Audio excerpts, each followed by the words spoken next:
ಆ SIT ನೋಟಿಸ್ಗೂ ಕೂಡ ನಾನು ಎಕ್ಸ್ ಖಾತೆ ಮುಖಾಂತರ ಮತ್ತು ನನ್ನ ಲಾಯರ್ ಮುಖಾಂತರ ನಾನು 7 ದಿನ ಸಮಯಾವಕಾಶ ಕೇಳಿದ್ದೆ. 7 ದಿನ ಸಮಯಾವಕಾಶ ಕೇಳಿದ ಮೇಲೆ ಕೂಡ ಅದು ಮಾರನೇ ದಿನನೇ ಏನು ಕಾಂಗ್ರೆಸ್ಸಿನ ಹಿರಿಯ ನಾಯಕರಾದಂಥ ರಾಹುಲ್ ಗಾಂಧಿ ಅವರು ಮತ್ತು ಹಾಗೂ ಎಲ್ಲ ಹಿರಿಯ ನಾಯಕರುಗಳು ಏನು ಓಪನ್ ವೇದಿಕೆಗಳಲ್ಲಿ ಈ ಒಂದು ವಿಚಾರಗಳನ್ನ ಪ್ರಚಾರ ಮಾಡೋದಕ್ಕೆ ಪ್ರಾರಂಭ ಮಾಡಿದ್ರು, ಚರ್ಚೆ ಮಾಡೋದಕ್ಕೆ ಪ್ರಾರಂಭ ಮಾಡಿದ್ರು, ಒಂದು ರಾಜಕೀಯದ ಪಿತೂರಿ ಮಾಡುವಂತ ಕೆಲಸನ ಮಾಡಿದ್ರು.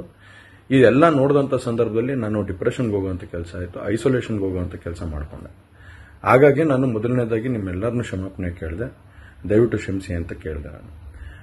ಅದಾದ ನಂತರ ಹಾಸನಲ್ಲೂ ಕೂಡ ಕೆಲವು ಶಕ್ತಿಗಳು ಎಲ್ಲ ಒಟ್ಟಿಗೆ ಸೇರ್ಕೊಂಡು ಇವತ್ತು ನನ್ನ ಮೇಲೆ ರಾಜಕೀಯದ ಒಂದು ಪಿತೂರಿ ಮಾಡುವಂತ ಕೆಲಸ ಮಾಡುವಂತದಿರ್ಬೋದು, ರಾಜಕೀಯವಾಗಿ ನಾನು ಏನು ಬೆಳೀತಾ ಇದ್ದೀನಿ ನನ್ನ ಕುಗ್ಗಿಸಬೇಕು ಅನ್ನೋ ಒಂದು ರೀತಿಯಲ್ಲಿ ಇವತ್ತು ಏನೇನೋ ಒಂದು ಪ್ರಕರಣಗಳಲ್ಲಿ ಅವರು ಎಲ್ಲರೂ ಕೂಡ ಒಂದು ಭಾಗಿಯಾಗುವಂತ ಕೆಲಸಗಳನ್ನ ಮಾಡಿಕೊಂಡ್ರು.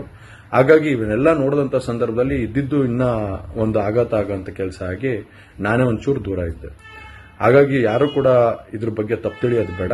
ನಾನೇ ಖುದ್ದಾಗಿ ಶುಕ್ರವಾರ ಏನು 31ನೇ ತಾರೀಕು 10 ಗಂಟೆಗೆ SIT ಮುಂದೆ ಬಂದು ನಾನು ಸಂಪೂರ್ಣ ಈ ಇನ್ವೆಸ್ಟಿಗೇಷನ್ಗೆ ಸಹಕಾರ ಕೊಡೋ ಮುಖಾಂತರ ನಾನು ಇದಕ್ಕೆ ಸರಿಯಾದ ರೀತಿಯಲ್ಲಿ ಉತ್ತರ ಕೊಡುವಂತ ಕೆಲಸನ ಮಾಡ್ತೀನಿ. ಹಾಗೆ ನ್ಯಾಯಾಲಯದ ಮೇಲೆ ನನಗೆ ನಂಬಿಕೆ ಇದೆ.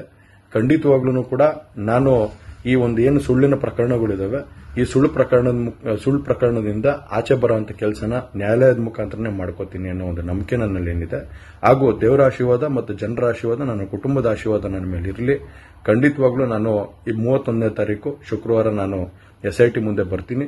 ಬಂದ ನಂತರ ನಾನು ಇದಕ್ಕೆಲ್ಲದಕ್ಕೂ ಕೂಡ ಇದಕ್ಕೆ ತಡೆ ಎಳೆಯುವಂತ ಕೆಲಸನ ಮಾಡ್ತೀನಿ. ನನ್ನ ಮೇಲೆ ನಂಬಿಕೆ ಇರಲಿ ಅಂತ ಹೇಳಿ ನಿಮ್ನೆಲ್ಲರನ್ನೂ ಕೋರ್ತಾ ನಾನು ಧನ್ಯವಾದ ಹೇಳಕ್ಕೆ ಇಷ್ಟಪಡ್ತೀನಿ. ಧನ್ಯವಾದ.